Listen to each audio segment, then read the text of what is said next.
Good morning आमी ऋतु आमार एकटा नतून ब्लगे तुम्हादेर सबाइके स्वागत जानाई। ताहले चलो आजकेर भिडियोटा एखान थेके शुरू करछि। और एखन बेजे गेछे सकाल प्राय 5:45 मतो। और देखो आमरा बेरिये पड़ेछि चान करार उद्देश्ये। एखन जाच्छि गंगा स्नाने। आजके आमादेर काली पुजो। একটা টোটো ভাড়া করে নেওয়া হয়েছে আর টোটোয় করে আমরা সবাই মিলে যাচ্ছি। আমার ননদ আছে, মেজ দিদিভাই আছে, ছোট মা আছে আর মেজো ভাসুরের ছেলে আছে। এই কজনে মিলেই যাওয়া হচ্ছে। আর হ্যাঁ, ছোট্ট সোনামাটা তো অবশ্যই আছে, ও প্রথমবার গঙ্গা স্নান করবে। আর আমরা এখন যাচ্ছি উত্তরপাড়া ঘাটে। জানো তো আমাদের ডানকুনি থেকে উত্তরপাড়ার ঘাটটা খুব কাছে হয়, তো সেই জন্য উত্তরপাড়ার ঘাটেই আমরা প্রতি বছর যাই। বাবা না স্বরূপ সকালবেলায় চান করে চলে এসেছে। ওরা বাড়ি আসার পর তারপরে কিন্তু আমরা যাচ্ছি। ওরা বেরিয়েছে ভোরবেলা, তখন 4টের সময় করে, একদম অন্ধকার ছিল, তখন ওরা জল নিয়ে চলে এসেছে।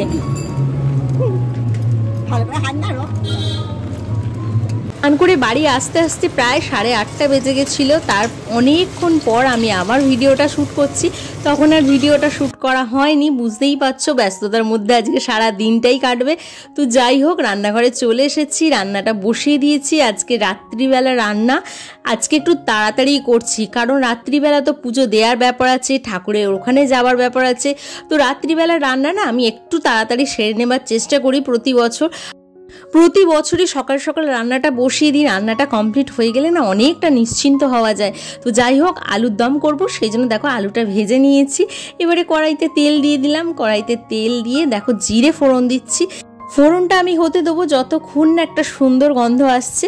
তো যাই হোক, মশলা আমার সমস্ত করা কমপ্লিট হয়ে গেছে। আগে থেকে সব কিছু করে রেখে দিয়েছি, দেখতেই পাচ্ছ। টমেটোটা পেস্ট করে রেখে দিয়েছি, টমেটোটা বেশ খানিকটা দিয়ে দিলাম। আর আজকে একটু মশলা আর তেলটা বেশিই দেবো, কারণ স্পেশাল দিন, স্পেশাল রান্না, তো সেই জন্য একটু মশলার পরিমাণ আর তেলের পরিমাণটা বেশি থাকবে। টমেটোটাকে বেশ খানিকক্ষণ নাড়াচাড়া করে নেবো যতক্ষণ না টমেটো ভালোভাবে কুক হয়ে যাচ্ছে। এবারে দেখো এখানে অনেকটা পরিমাণে আদা আমি পেস্ট করেছি, আর এখানে আছে জিরে, ধনে, গরম মশলা, আর আছে কিছুটা পরিমাণ কাঁচা লঙ্কা। এই যে পেস্টটা করেছি না, এটা কিছুটা পরিমাণ কাজু বাদাম দিয়েছি, চাল মগজ দিয়েছি, আর দিয়েছি সাদা তিল আর পোস্ত। আর এখানে আরেকটা মশলা করেছি, সেটা হচ্ছে টক দই, গুঁড়ো লঙ্কা, গুঁড়ো হলুদ, এইটা দিয়ে একটা পেস্ট করে নিয়েছি। দেখো সমস্ত মশলা আমি রেডি করে নিয়েছি আর তোমাদের দেখিয়েও দিলাম।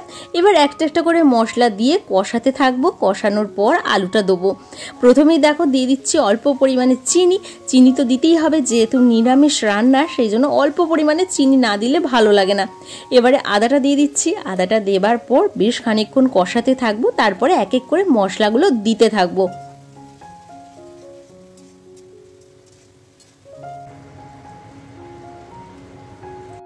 টমেটো আর আদাটা বেশ খানিকক্ষণ কষিয়ে নেবার পর দেখো দিয়ে দিলাম জিরে আর ধনের যে পেস্টটা করেছিলাম সেটা দিয়ে দিলাম। এবার দিয়ে দেবো টক দই আর গুঁড়ো মশলাগুলো, যেগুলো আমি একসঙ্গে মিশিয়ে রেখে দিয়েছিলাম, সেটাও দিয়ে দিলাম। আর দিয়ে দিলাম কাজু বাদামের যে পেস্টটা করেছিলাম সেটাও। সমস্ত কিছু মশলা আমার দেয়া হয়ে গেছে। এবার আমি ভালো করে কষাতে থাকবো। কষানো হয়ে গেলে তারপরে আলুটা দিয়ে দেবো। আজকে না আলুটা আমি আলাদা করে সিদ্ধ করে নিইনি, ভাজাতেই যা সিদ্ধ হওয়ার হয়ে গেছে। তো যাই হোক, তোমাদের সাথে এবার একটু কথা বলতে থাকি। প্রতি বছর আগে থেকে অনেক ধরনের প্ল্যান করে রাখি, যে এটা করব ওটা করব। সত্যি কথা বলতে কি, সব প্ল্যানিং কিন্তু একদম ঠিকঠাক মতো হয় না, জানো তো, উলটপালট হয়েই যায়। পুজোর দিনে এত ব্যস্ততার মধ্যে না সব কাজ যে চিন্তা ভাবনা করে রেখে দিই যে এইগুলো করব টাইম মতো, সেইগুলো কিন্তু একদমই হয় না। গল্পটা বেশি হয়, কাজটা কম হয়। এই পুজোর সময় না এত লোকজন বাড়িতে আসে, সেই জন্য কি বলতো, কাজটাও ওলট পালট হয়ে যায়, জানো তো। ঘর দৌড়, তেমনি জিনিসপত্র সমস্ত কিছু অগোছালো হয়ে যায়। আর জামা কাপড়ের কথা তো বলোই না, চারিদিকে জামা কাপড়, মানে যে যখন যেটা পড়ছে সেখানেই খুলে রেখে দিচ্ছে। জায়গার মধ্যে কেউই রাখে না, আমিও রাখি না বলতে গেলে। সত্যি কথা বলতে কি, রেগুলারের যে কাজগুলো করি সেগুলো করতে একদমই ভালো লাগে না। আর দেখো এখন বসে পড়েছি, সবাই মিলে একটু চা খেয়ে নিচ্ছি, গল্প করা হচ্ছে। এখানে সবাই আছে, দেখতেই পাচ্ছ। খাটের ওপরে আমার ননদ বসে আছে, সোফাতে বসে আছে আমার ননদের মেয়ে ভাগ্নি, আর চেয়ারে বসে আছে আমার মা, স্বরূপ আছে, আমার শাশুড়ি আছে, চিন্টু আছে, সবাই আছে। বসে বসে বেশ অনেকক্ষণ ধরে গল্প হচ্ছে, জানো তো। তোমাদের তো বললামই যে গল্প করতে করতে সময়টা চলে যায় আর কাজ হয় না। এখন বেজে গেছে 6:30টার মতো। আর আজকে সারা দিনটা যে কিভাবে কেটে গেল বুঝতেই পারলাম না। মনে হলো যেন এই তো সকাল হলো, আমরা চান করতে গেলাম আর এখনই বিকাল হয়ে গেল। তো যাই হোক, সারা বছর অপেক্ষা করে করে এই দিনটা না হুট করে চলে যায়।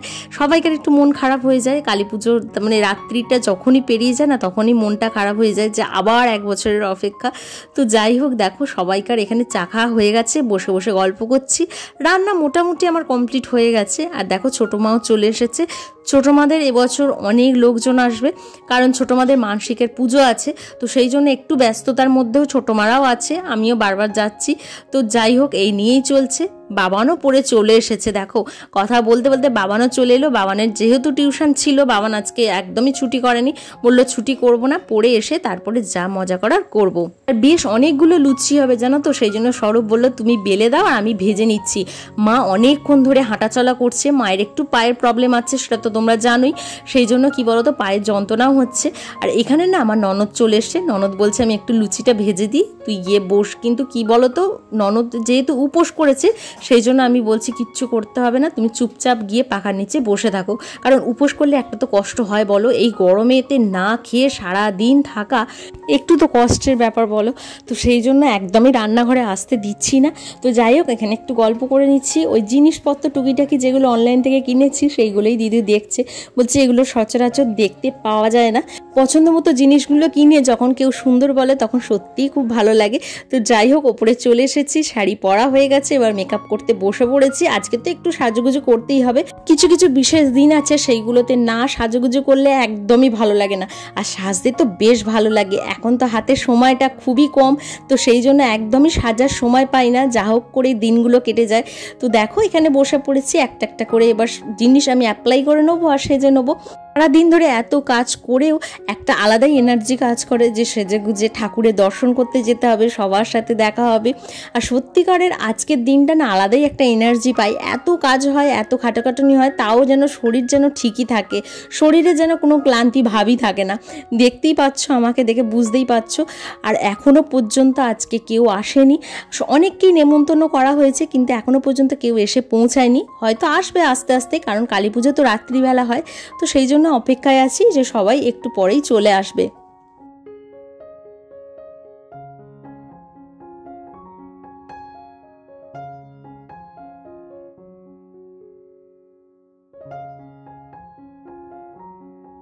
আর আজকে বুকানকে আমি দেখাতেই পারলাম না। বুকান তো বেশিরভাগ সময়টাই কি বলতো বাইরে বাইরে ঘুরছে, সবাই ওকে নিয়ে চলে যাচ্ছে ঠাকুরের কাছে।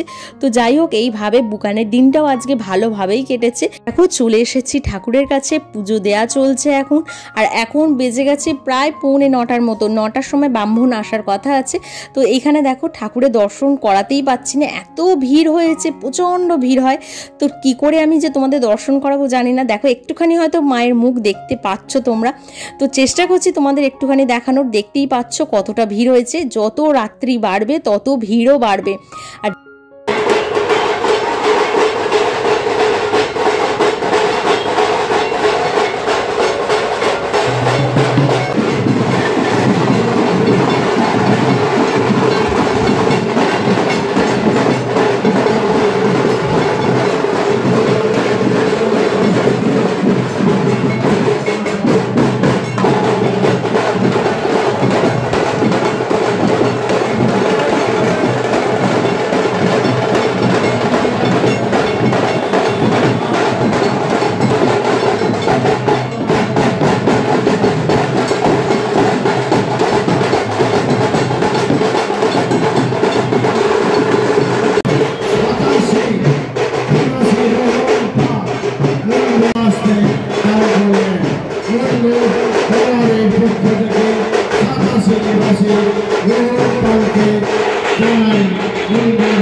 দর্শন করিয়ে দিলাম, দেখে নাও মাকে।